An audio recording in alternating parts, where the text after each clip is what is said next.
নমস্কার, আশা করি সবাই ভালো আছেন।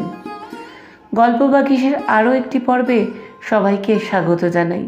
আজ আমাদের নিবেদন বাঙালির দিন রাত্রির ঠাকুর রবীন্দ্রনাথ ঠাকুর রচিত খাতা। তাহলে শুরু করা যাক।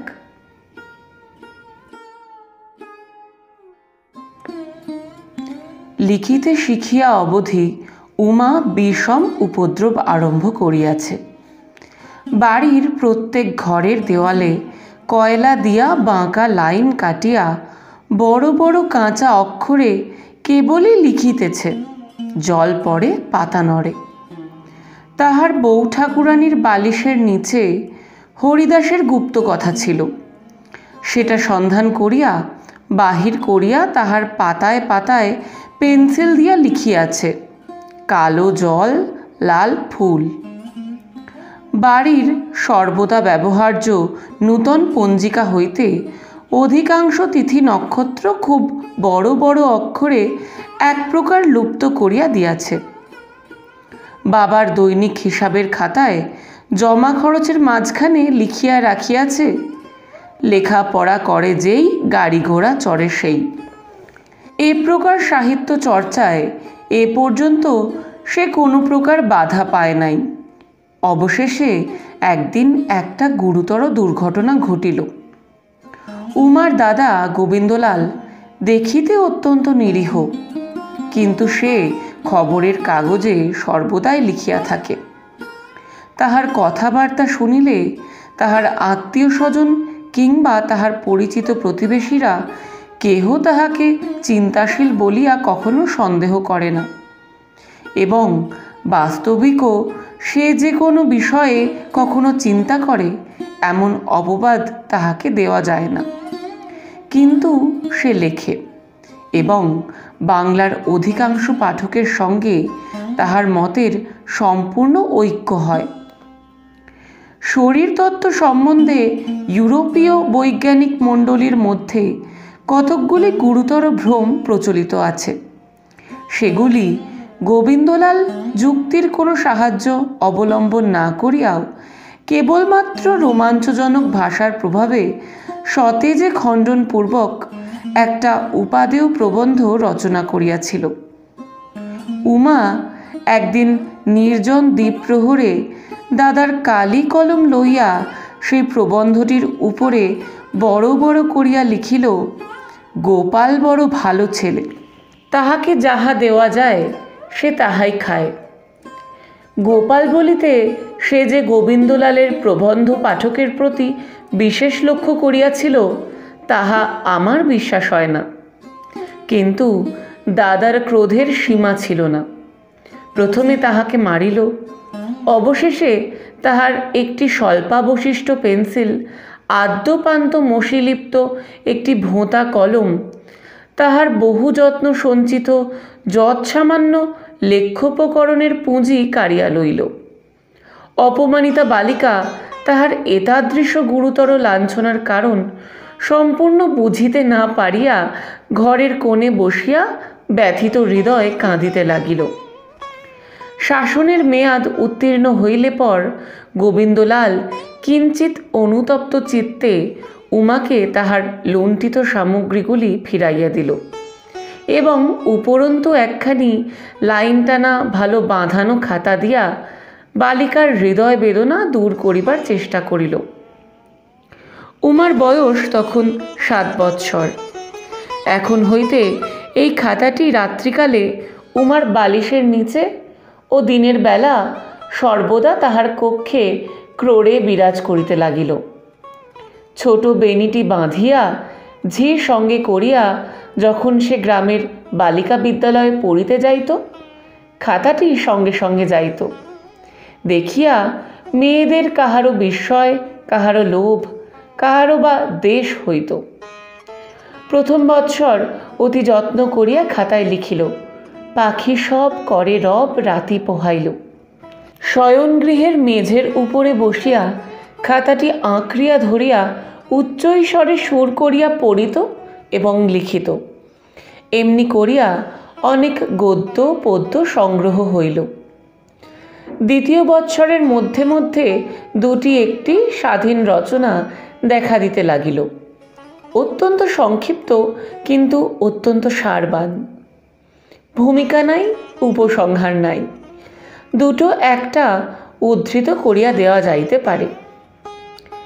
খাতার কথামালার ব্যাঘ্র ও বকের গল্পটা যেখানে কাপি করা আছে, তাহার নিচে এক জায়গায় একটা লাইন পাওয়া গেল। সেটা কথামালা কিংবা বর্তমান বঙ্গ সাহিত্যের আর কোথাও ইতিপূর্বে দেখা যায় নাই। সেই লাইনটি এই: যোশীকে আমি খুব ভালোবাসি। কেহ না মনে করেন আমি এইবার একটা প্রেমের গল্প বানাইতে বসিয়াছি। যোশী পাড়ার কোনো একাদশ কিংবা দ্বাদশ বর্ষীয় বালক নহে, বাড়ির একটি পুরাতন দাসী। তাহার প্রকৃত নাম যশোদা। কিন্তু যোশীর প্রতি বালিকার মনোভাব কি, এই এক কথা হইতে তাহার কোনো দৃঢ় প্রমাণ পাওয়া যায় না। এ বিষয়ে যিনি বিশ্বাসযোগ্য ইতিহাস লিখিতে ইচ্ছা করিবেন, তিনি এই খাতাতেই দুপাতা অন্তরে পূর্বোক্ত কথাটির সুস্পষ্ট প্রতিবাদ দেখিতে পাইবেন। এমন একটা আধটা নয়, উমার রচনায় পদে পদে পরস্পর বিরোধিতা দোষ লক্ষিত হয়। এক এক স্থলে দেখা গেল হরির সঙ্গে জন্মের মতো আড়ি, হরিচরণ নয়, হরিদাসী, বিদ্যালয়ের সহপাঠিকা। তার অনতি দূরেই এমন কথা আছে যাহা হইতে সহজেই বিশ্বাস জন্মে যে হরির মতো প্রাণের বন্ধু তাহার আর ত্রিভুবনে নাই। তাহার পরবৎসর বালিকার বয়স যখন 9 বৎসর, তখন একদিন সকালবেলা হইতে তাহাদের বাড়িতে সানাই বাজিতে লাগিল। উমার বিবাহ। বরটির নাম প্যারীমোহন, গোবিন্দলালের সহযোগী লেখক।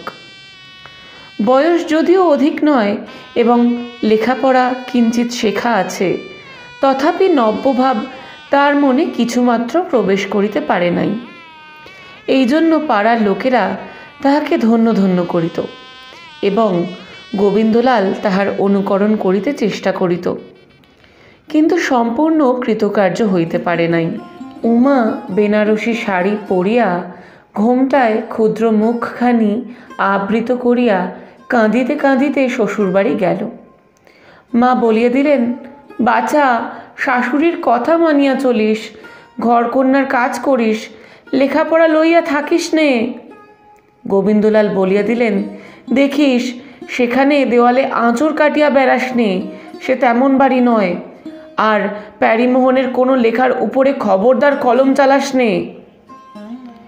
বালিকার হৃদকম্প উপস্থিত হইল।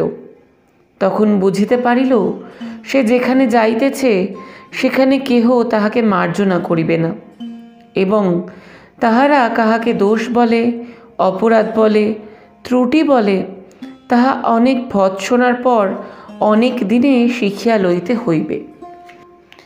সেদিন সকালেও সানাই বাজিতেছিল, কিন্তু সেই ঘোমটা এবং বেনারসি শাড়ি এবং অলঙ্কারে মণ্ডিত ক্ষুদ্র বালিকার কম্পিত হৃদয়টুকুর মধ্যে কি হইতেছিল তাহা ভালো করিয়া বোঝে এমন একজনও সেই লোকারণ্যের মধ্যে ছিল কিনা সন্দেহ। যোশীও উমার সঙ্গে গেল। কিছুদিন থাকিয়া উমাকে শ্বশুরবাড়িতে প্রতিষ্ঠিত করিয়া সেও চলিয়া আসিবে এমনি কথা ছিল।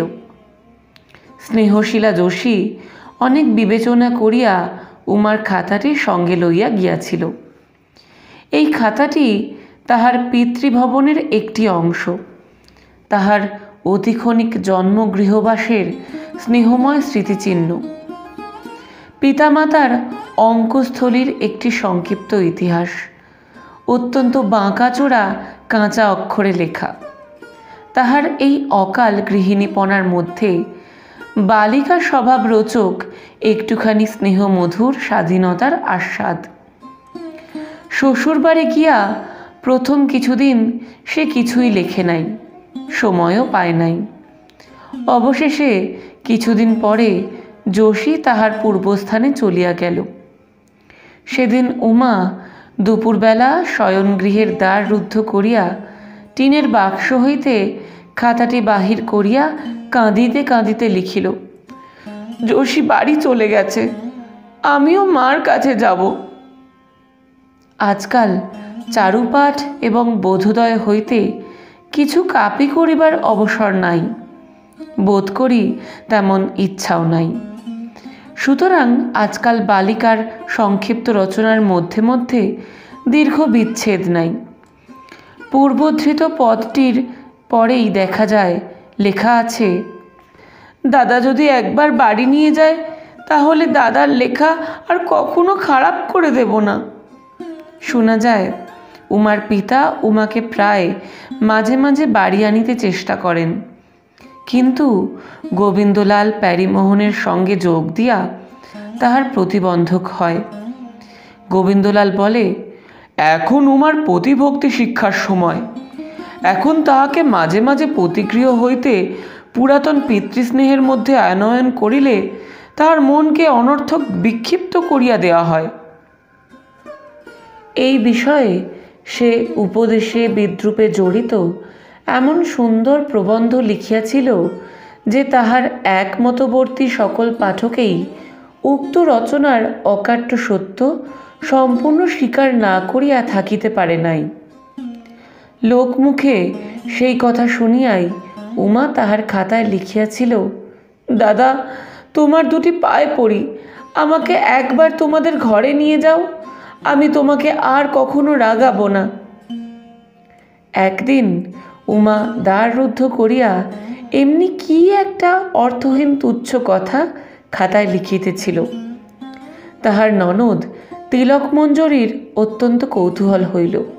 সে ভাবিল, বৌদিদি মাঝে মাঝে দরজা বন্ধ করিয়া কি করে দেখিতে হইবে। দ্বারের ছিদ্র দিয়া দেখিল লিখিতেছে। দেখিয়া অবাক।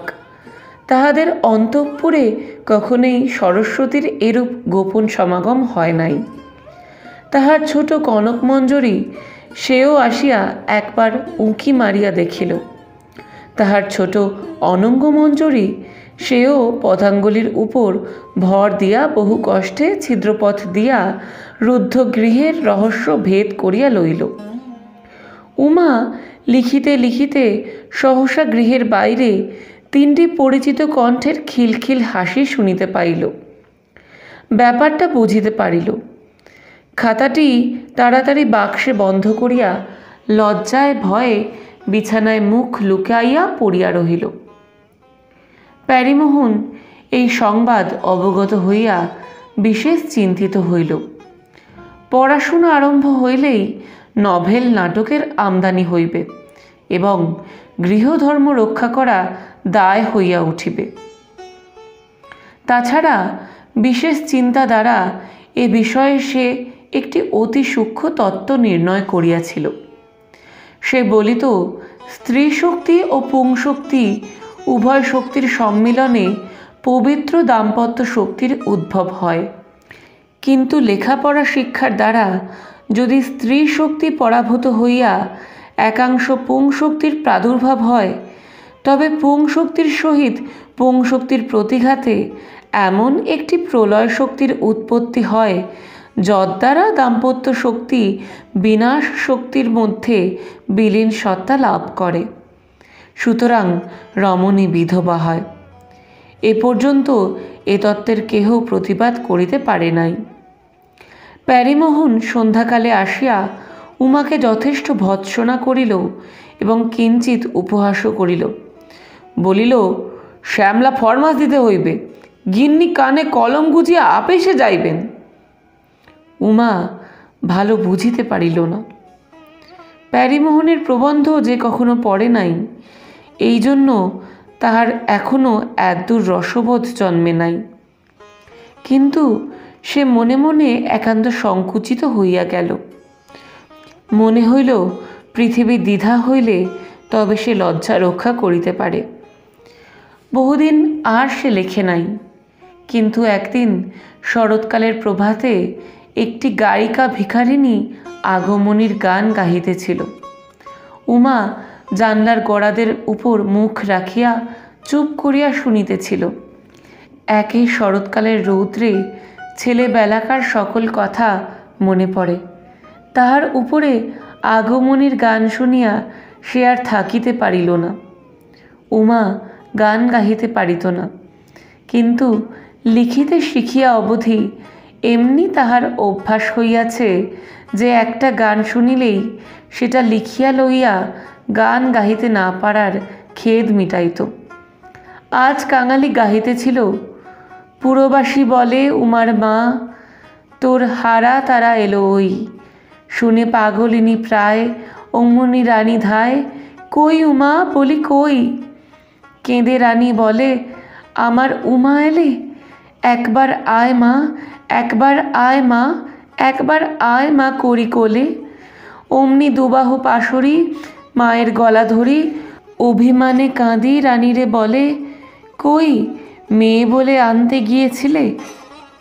অভিমানে উমার হৃদয় পূর্ণ হইয়া চোখে জল ভরিয়া গেল।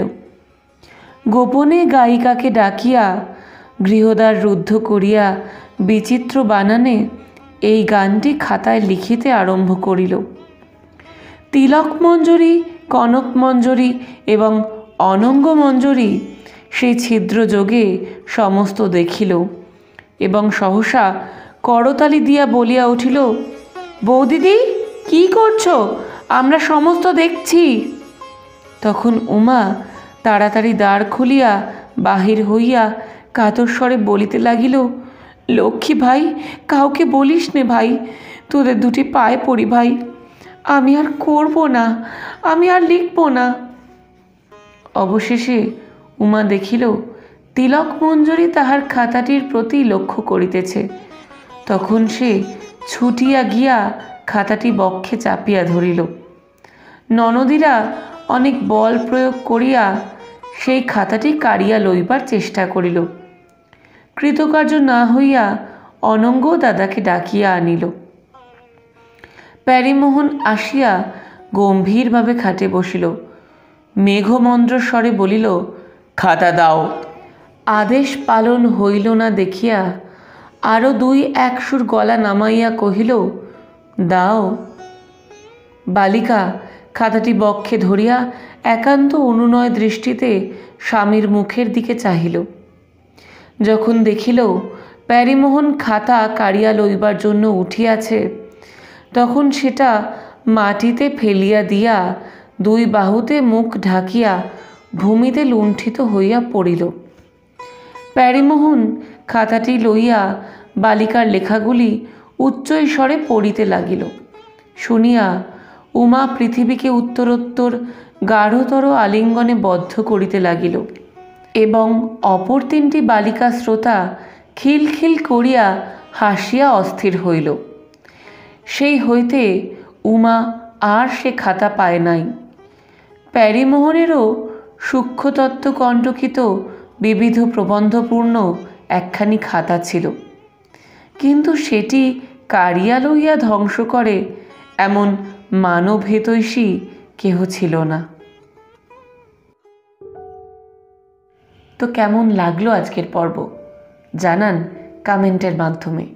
আর যদি ভালো লেগে থাকে তাহলে ভিডিওটি লাইক করে এবং চ্যানেলটি সাবস্ক্রাইব করে আমাদের সঙ্গে থাকবেন। দেখা হচ্ছে পরের পর্বে।